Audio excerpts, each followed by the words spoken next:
Stephanie Bottrell told neighbours she simply couldn't afford to live. Now her son has released her suicide note in which she says, "Don't blame yourself for me ending my life. It's my life. The only people to blame are the government." Stephanie had 2 extra bedrooms in her home here in Solihull, which made her liable for a welfare cut under the so-called bedroom tax. Neighbours say she was tortured about how she would afford the extra £20 a week. It was a shock, it was awful. I think it was absolutely disgraceful. All she needed was a bit of guidance and help and a bit of leniency on their part. It's just dreadful. Well, she told the wife that she was, finding it very difficult and finding it quite stressful. But you just don't expect that, do you? So. Through Stephanie's death, I think some good might come out of it, hopefully, with this tax, because it's such an unfair tax. It's such an unfair tax, and there's people in this road that's been here 30, 40 years, and they're all frightened. They're frightened in case it's going to happen to them.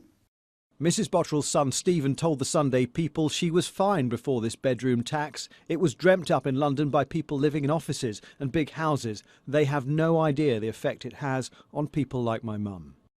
I don't know the details of her case, it's clearly a tragedy, but I know from my own constituents there are people who are having terrible trauma. 2/3 of people affected by the bedroom tax are disabled. Now, I'm for tough welfare reform, but not hitting the most vulnerable.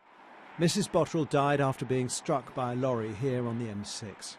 The Samaritans say causes are always complex, but figures released earlier this year show that UK suicide rates have markedly increased in these hard economic times.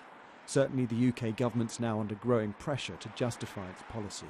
I think those are very tragic circumstances, and certainly I think to try and link them in any way to a general discussion from politicians I think would be wrong. Stephanie had lived here for 18 years, raising 2 children as a single mother. Can one tax policy really have pushed her over the edge? Jason Farrell, Sky News.